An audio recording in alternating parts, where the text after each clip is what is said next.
primeiro, bem-vindo ao nosso Bastidores CNN. Eu acho de extrema importância que a gente esteja discutindo esse assunto aqui, mais do que na hora. Eu acho que até a gente chega atrasado para colocar esse assunto à mesa, para que seja um alerta para a sociedade. A gente vem de uma semana difícil, não tem nada o que comemorar em relação ao Dia da Mulher. No domingo falamos todas sobre isso, abertamente, sobre os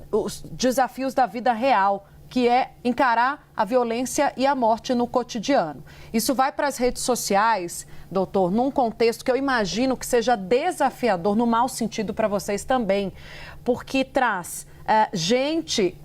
cooptando, jovens sobretudo, né? Esses adultos em formação, claro, tem muito marmanjo aproveitando para ganhar like com esse tipo de conteúdo. Mas tem também muita gente fazendo isso de maneira intencional, trazendo esses jovens, crianças, pré-adolescentes, adultos ainda em formação para dentro desse tipo de contexto negativo. Ou seja, eu imagino que para vocês também ainda seja desafiador lidar com esse público, tentar levar um pouco mais de consciência para dentro da casa desses jovens, né? Como que tem sido não só trabalhar a remoção e a punição das plataformas, mas trabalhar com esse público-alvo desse tipo de violência na internet?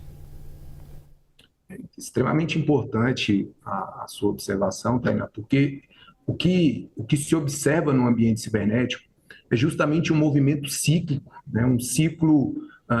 vicioso. Por quê? Esses conteúdos de violência, e aqui eu vou me ater a um conteúdo específico, vou falar especificamente desse contexto de violência contra as mulheres, mas antes disso faço uma ressalva, que existem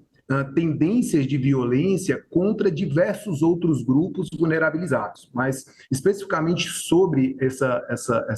esse macrosistema de violência contra as mulheres, é importante observar que ele se dá em diversos níveis. Muitas vezes o primeiro contato com esse conteúdo se dá ainda em um tom de brincadeira, muitas vezes veiculado por meio de memes, e aqui eu deixo uma ressalva, talvez uma grande dificuldade de moderação das plataformas que o fazem bem, é justamente essa forma sutil de veicular a violência nesse primeiro momento, que muitas vezes ela assume um tom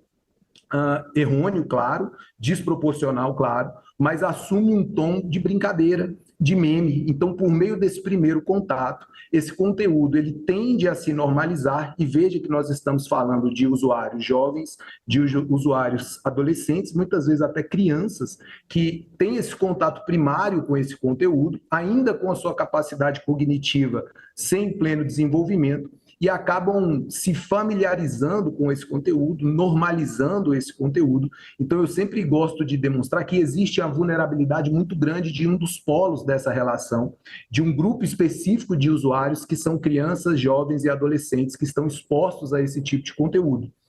Conforme esse conteúdo vai sendo consumido, há uma normalização da violência, um sentimento de que isso é algo comum, e então nós observamos uma evolução nesse contexto de violência, e o que era meme passa efetivamente a uma cultura de ódio, o que era uma cultura de ódio passa efetivamente a ações voltadas a segregar, a negar ali os espaços de diálogos, e em situações extremas até incitação e prática efetiva de atos de violência. Então, quando eu me refiro a um movimento cíclico, é porque vários desses jovens que estão crescendo consumindo esse conteúdo,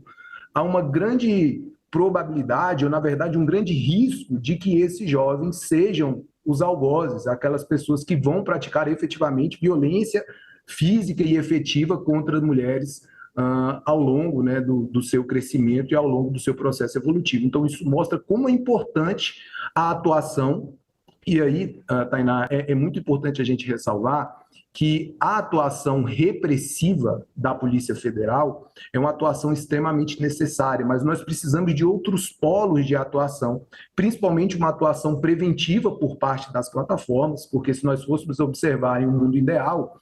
o ideal seria que esse conteúdo ele nem tivesse sido veiculado. E se nós formos observar o outro braço de responsabilidade, são efetivamente das pessoas e dos familiares que estão veiculando esse conteúdo, né? Então, na verdade, a gente consegue desenhar um grande sistema de responsabilidade e, por outro lado, um sistema que apresenta uma lesividade muito grande, começando ali naquela fase de brincadeira e terminando muitas vezes e lastimavelmente em atos de violência extrema contra mulheres.